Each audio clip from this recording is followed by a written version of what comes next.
Oui, malamba ndeko bandikana qu'une télévision na basango ya ngonga beti ya mokolo ya lundi 4 juillet 2022. Sima mwata ngonde bozi ba détail.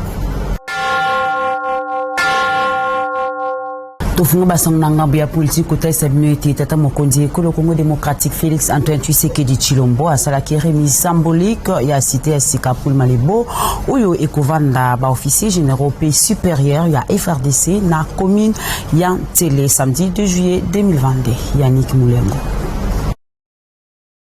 Au total, 30 premières villas ya nouvelle cité oyo ekovanda ba officiers généraux pays supérieurs ya FRDC na kombo ya Poul Malebo na commune ya Ntili ezalaki inauguré epai ya mokonzi ya mboka Félix Antoine Tshisekedi Tshilombo esalemaki na présence ya premier ministre pe ba membre ya gouvernement kotanga ministre ya défense nationale, ministre ya ancien combattant, chef d'état-major général ya FRDC pe ba haut gradé ya armée ebele.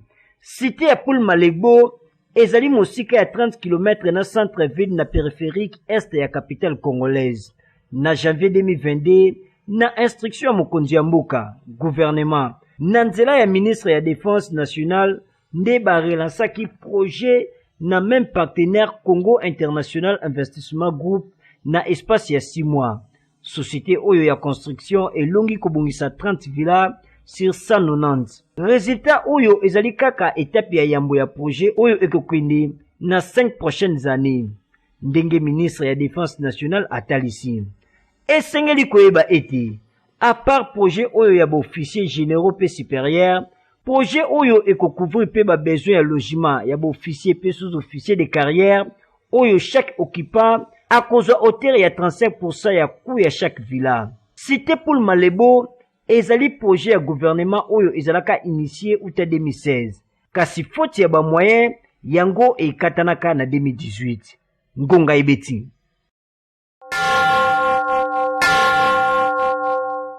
Kaka na mayema taliba sango ya chef de l'État congolais asalaki inauguration ya piste d'atterrissage ya aéroport ya Ndolo sima ya 6 mois ba travaux ya renouvellement ya asphaltage topé ya chaussée. Yannick Moulengo azongi lisusu. Sima ya 6 mois ya ba travaux ya renouvellement ya asphalte topé chaussée oyo esalemi na entreprise Malta Forest nde chef de l'État Félix Antoine Tshisekedi Tshilombo asalaki inauguration ya piste d'atterrissage ya aéroport ya Ndolo. Ezali molai ya 2300 mètres ya butongi. Bongo largeur na yango ezali ya 1600 sur 30 mètres. Construction na yango ya kala pe bobebi na yango ezwaki 700 mètres. Na moi ya lelo piste ezongi ya sika ezali na crevasse te ni mabulu ndenge ba opérateur d'aviation batalisi. Nangambo mosusu ba travaux ya réhabilitation ya tour de contrôle et sili pe équipement nyonso ezali renouvelé. Et singeli koyeba ete aéroport ya Ndolo ezalaka créé na 1924, piste na yango ezalaka asphalté na 1940. Kasi uta ba avion ekoma kokita na asphalte ya kala yango ezalaka critiqué makasi epai ya opérateur pe ba voyageur wapi babandaki kubanga accident. Ngonga ibeti. Nabasang Moussousou cardinal Petro Parolin envoyé spécial ya Papa François à Salaki messe eucharistique na Italie kimia na este Kolo Congo démocratique n'esplanade ya palais du peuple aux amis na commune ya Lingwala Mija Aloua. Cardinal Pietro Parolin, secrétaire d'État, Saint-Siège à Vatican, nde envoyé spécial ya Pape François atindaki pona ko représenter na messe ecclésiastique sur la paix na Est République démocratique du Congo et salimaki na esplanade ya palais du peuple mokola dimanche 7 juillet 2022. Na présence ya premier ministre Samuel Lukonde, quelques membres du gouvernement pe ba président et 2 chambres ya parlement, ba fidèles catholiques, ba archidiocèse ya Kinshasa, ba zo qui parle na messe. Nabozune maloba par vision conférence Pape François exhorta ki ba congolais ba ba concéder te na désespoir mais ba zo courage pe ba garder foi na Dieu d'amour. Nabozune maloba alendisa ki bana na Nzambe na mokanda évangile selon Luc 10 1 à 12 17 à 20. Na mate anae représenté à souverain à Sénaki na ba congolais nyonso en général puis ba chrétien en particulier comme makimia. Lokoso ya mbongo na ya pouvoir ezali ko kanga porte na kimia pe ezali ko sila atteindre na ba droit ya ba vie ya bato. Ndenge atalisaki.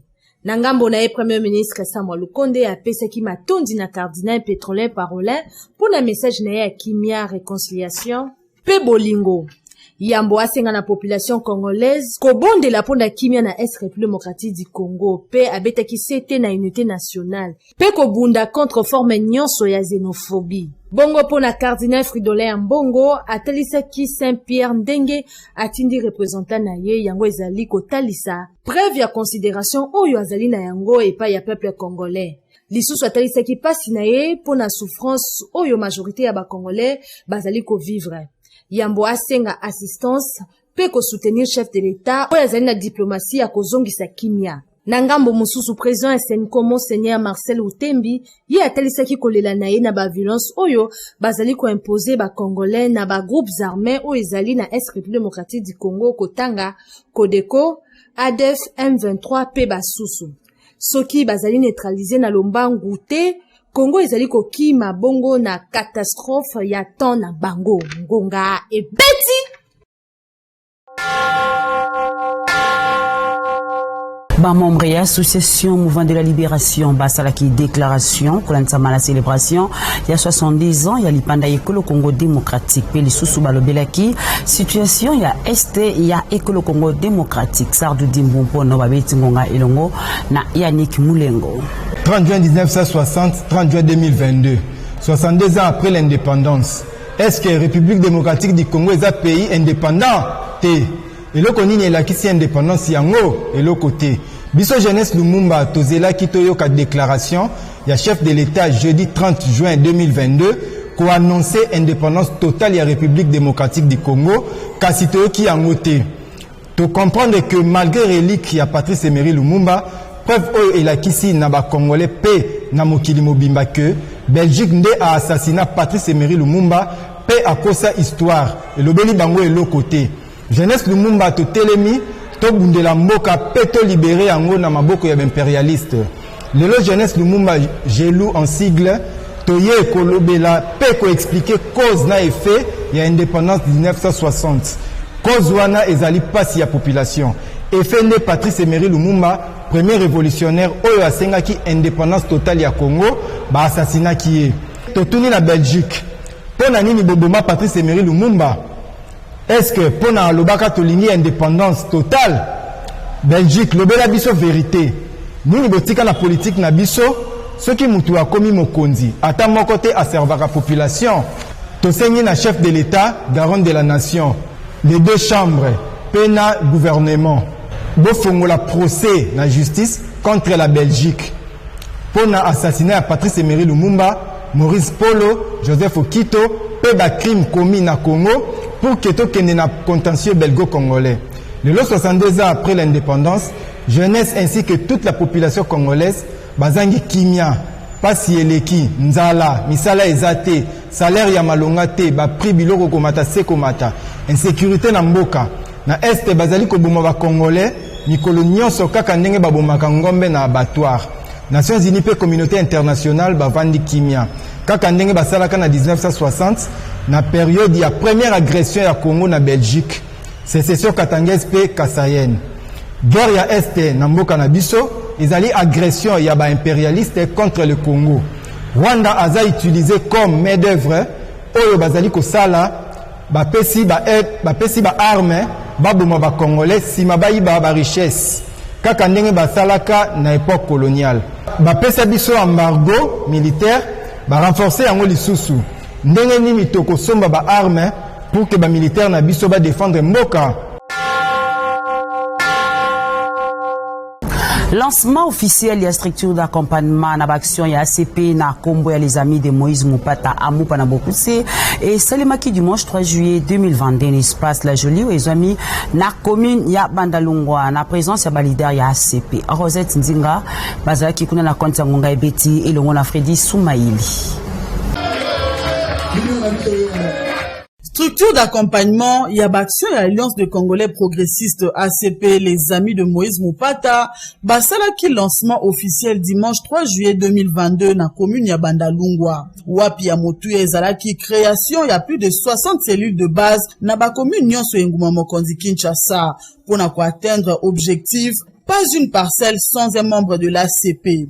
Na maloba na ye, initiateur Moïse Mupata asengi na bakadre pe ba militant ya ACP ba céder na intimidation te kasi ba défendre na ndenge esengeli ba action ya chef de l'État Félix Antoine Tshisekedi Tshilombo pe autorité morale ya ACP gouverneur Gentini Ngobila oyo azali membre ya Union Sacrée. Boyoka ndenge maître Moïse Mupata abetisi ngonga. Motuya nango ezali ke na ACP tolingi ata ndako moko ezanga membre ya ACP te. Po to réussir toza kocréer ba cellule de base.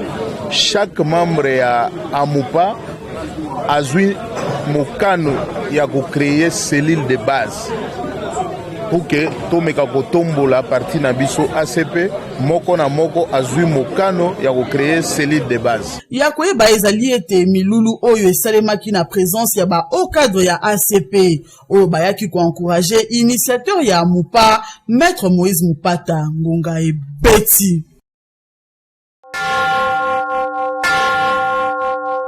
Dr Ivan Ilunga, président national ya lisanga politique Rassemblement pour la solidarité et la démocratie RSD na bokuse azali kobeta ngonga pona kotalisa complot ya communauté internationale na agression oyo et que le Congo démocratique ezali victime azali na bilili ya letu masiala. Ezalaki liboso ya militant na ye ya lisanga politique Rassemblement pour la solidarité et la démocratie RS2 na mkuse oyo basanganaki na place imka na quartier Matonge na commune ya Kalamu nde l'infatigable Dr Ivan Ilunga abrisaki silence na ye pona kotalisa complot ya mabe oyo communauté internationale ezali kosala na guerre ya agression ya est le Congo démocratique oyo penza ezali kopesa pasi na baimboka boyoka ngonga ndenge betami. Pas normal que dans un pays aussi indépendant, combien souverain, que agression est comme monnaie courante. Pour la Ukraine, de mon communauté internationale, vous mettez les mis. Pour la Congo, Bazali Afon, Bakami Minoko, on dirait Bakongolais Bazaba Touté. Bisso et le monde président Fachi, Tolobino na Monoko. Quand nous serons prêts, s'il faut faire la guerre, pour que la paix soit rétablie dans le Congo, nous aussi va demander. Ngonga et Betty.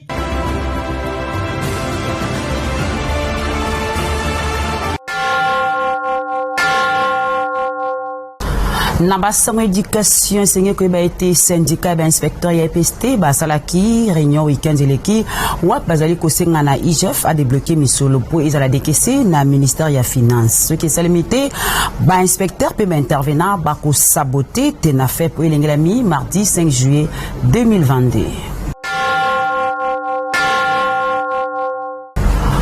Nabasango Mosusu, vice-président de l'Assemblée provinciale de Kinshasa, Francis Tchibalabala, salaki lancement officiel, ya Fondation Fondatube Mokola samedi 2 juillet 2022. Na commune Massina, quartier sans fil, liboso invité, ya Ndenge Bolanda.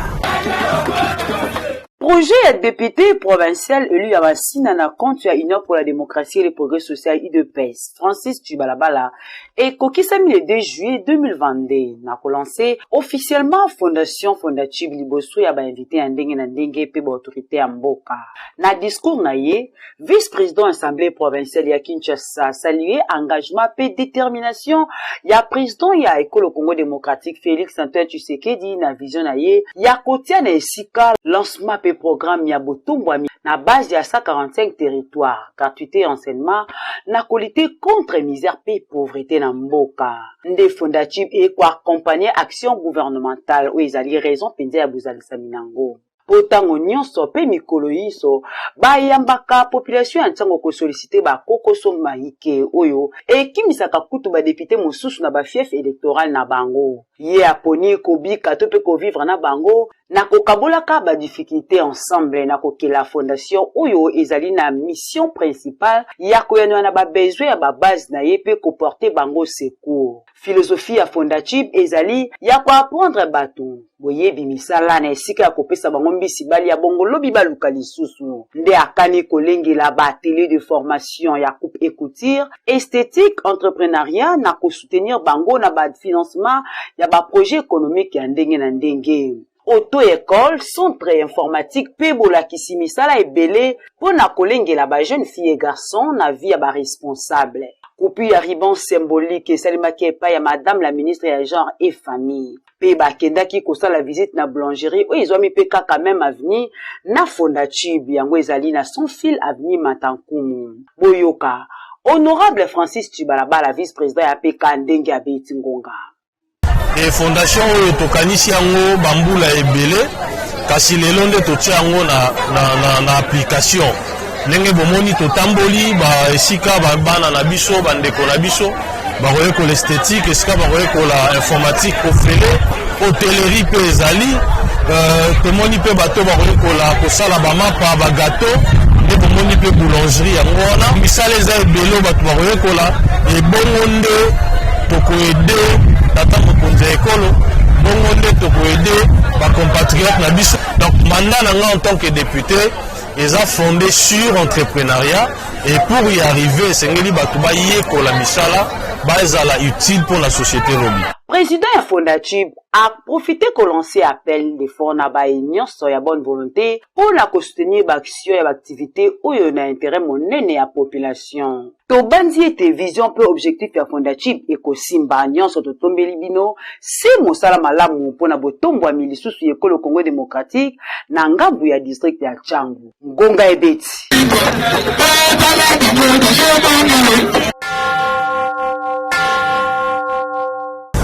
Rond-point Kabambare na quartier Beaumarchais, commune ya Barumbu, ezali ya kobeba makasi baka niveau boucher, mai ekomi ko kote la bato na ba avenir population azali ko liana ko beta ngonga na bilili ya Jures na tuba pe mija aloa. Tozomi awa na rond-point Kabambara place oyo ekenda sango awa na quartier Beaumarchais na commune ya Barumbu. Bongo rond-point oyo ezalaka polele na bokasi ya moko ya bana Barumbu nde bayaka kobongisa yango awa bacha place ya baje pe bakoma koluesa yango pona ba fete. Kokamwa uta babongisa place oyo yango ememela bavandi ya Barumbu ba problème ebele ndakisa baka niveau oyo busha awa. Moyema yele kezalite mai nyonso ezonga na balabala oyo komisa quartier bosoto ya kosakana te moyen batu pe mituka eleka ezalite awa soko tie mutu makasi mutuka ekotikala awa pe kosala 2 jours esili wana te fulu moko esalema awa ekoma kopesa solo population eteni oyo akomi kobanga pamba te azali exposé na bokono ya ndenge na ndenge insécurité kutu koloba te ezwana ngo ndaku awa bongo population ya quartier Beaumarchais na commune ya Barumbu baleli na bakondi balukela bango solution soki te bazongisa place oyo ndenge ezalaka kala boyoka bango ndenge babetisi ngonga. Beaumarchais na biso oyo akala oyo ekenda sango oyo bato bayebeli ezalaka na eta oyo tokomi na ngawa te cause oyo ekomeli biso awa ezali na un certain monsieur na kombo ya Bimwala soit déjà député provincial yende mutu atonga place oyo espace oyo tandis que rond-point batongaka te mais ye atongi bandaku atongi espace oyo assurement kango soit disant parc lele bongwana terrasse et bongwana espace ya loisir et même biso ba cause o ya inondation o toza ne langa rompwe eza inonde na maibo siko soki bambule bandi tokosuka wapi yaka sadaki ya munela na kati wana ba finiki yango nde siko mai comme ça la retour ba konzi batuna moto atongia babongisa biso nzela taxi baby terrasse ezali o ekotati na kati ya rompwe ezo permettre que mai oyo ezouta likolo bo ezokita eleka na kati ya rond-point ezwa nzela mususu po ekeni mais suite ya ndenge batongi ka niveau ekomi bouché tala lelo quartier tala ndenge mai tondi biso tome na Beaumarchais boyi tomona ote na elanga boyi bongo tangu ya mbula tokosuka nango ndenge nini ngonga ebeti.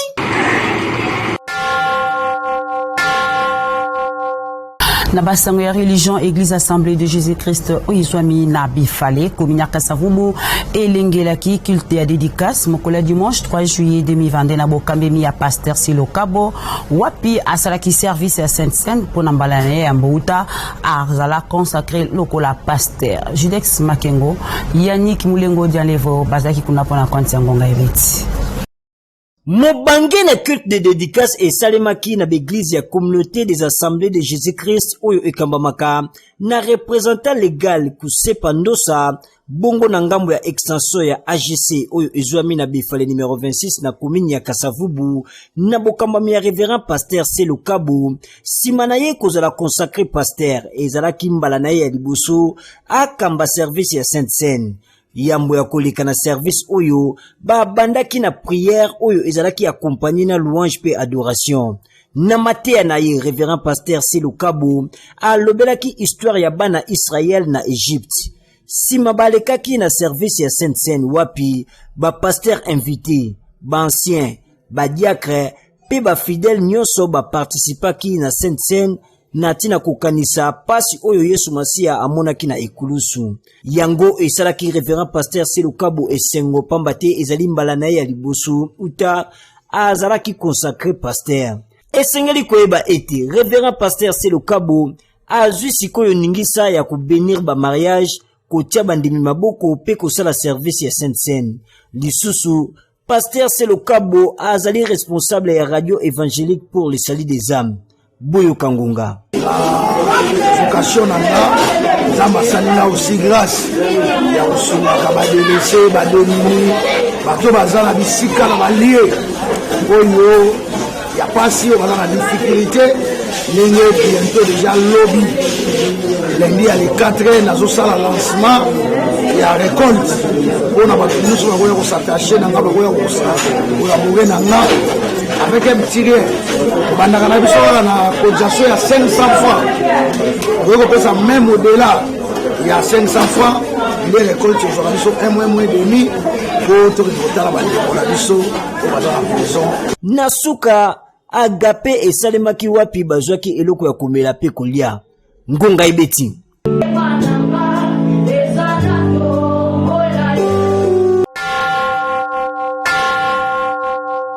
Église armée du temps de la fin, Ejamina Balabala Lubisi, quartier 7 na commune Njili. Salaki, ouverture à 50 matins de prière et délivrance, c'est Mokolo ya dimanche 3 juillet 2022, Kino le 21 août 2022, Kobanda, Ngonga 5h, Kino 7h juste.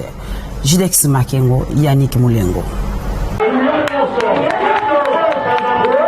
Et bandaki mokolo ya dimanche 3 juillet 2022, 50 matins de prière et de délivrance dénommé Fini les insuffisances oyo église armée du temps de la fin et bongisi na mama ya likambo deviens ce que tu devais être. Responsable ya église armée du temps de la fin, prophète Ozana la grâce Mwanza, yemoko asalaki ouverture ya milulu, louange pe adoration ezalaki penza au rendez-vous.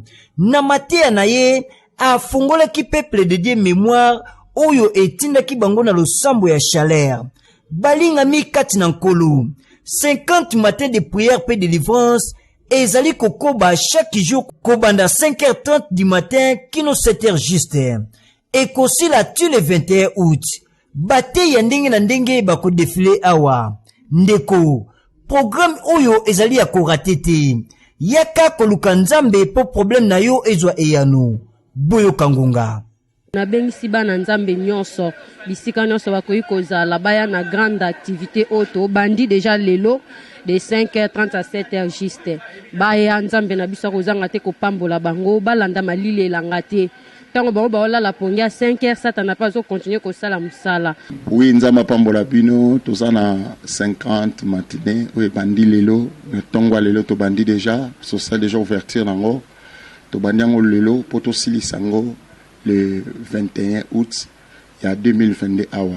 Thème de bela devient ce que tu devais être. Toujours briser force nyonso et insuffisance dans ta vie à bateau. To bengisi mutu nyonso ba problème à makasi zo tungisa vie na ye aya to sambela nzambe ya lola nzamba continuité nzambe Abraham ya Jacob nzamba Isaac azanzamba nguya nyonso pona kokangola bakaya bato nyonso Yesu Masia.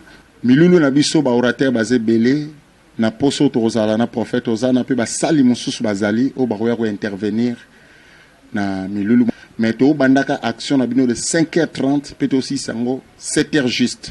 Église armée du temps de la fin et zomi na balabala lu 10 numéro 4 na quartier 7 na commune ya Njili référence ex bar ya Bwens Ngonga Ibeti.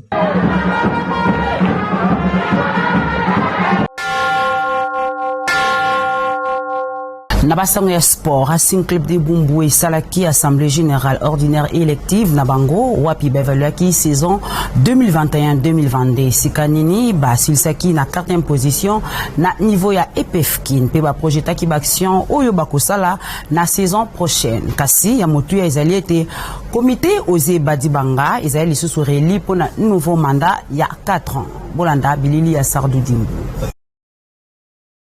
Ose Badibanga Chilumba, Pe Balandinaï, Bazali reconduit toujours comme comité dirigeante ya Racing Club de Bumbu.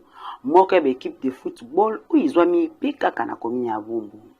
Bazala qui réélu une élection où il s'est maki mokolo ya samedi 25 juin n'avenue Mukoso Shabaka Kanakomi à Bumbu.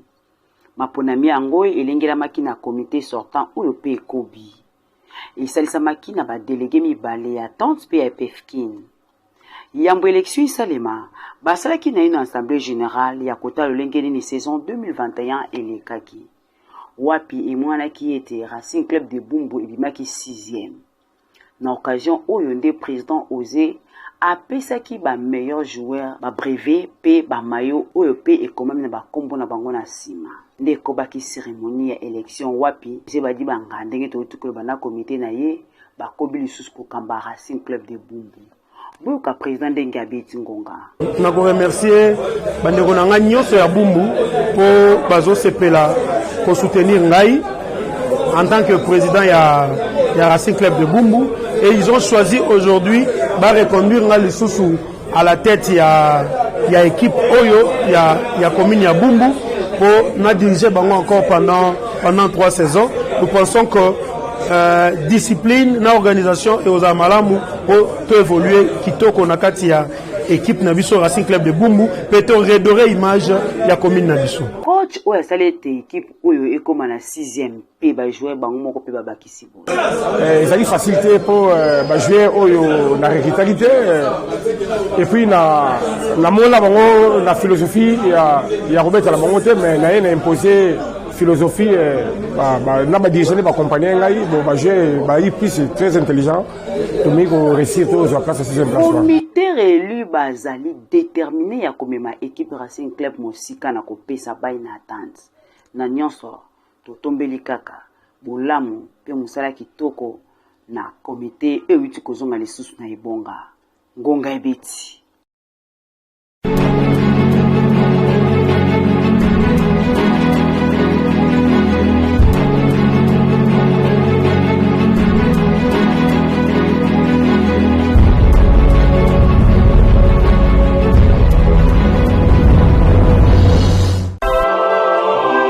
Mabota kinuma pe mboma bazali na mawa ya koyebisa baninga pe bayeba na bango liwa ya mama ya tata mwasi na kombo ya Ruth Maluzei ya kufaki le 23 juin 2022 na nzela bokomi ya ntango molayi.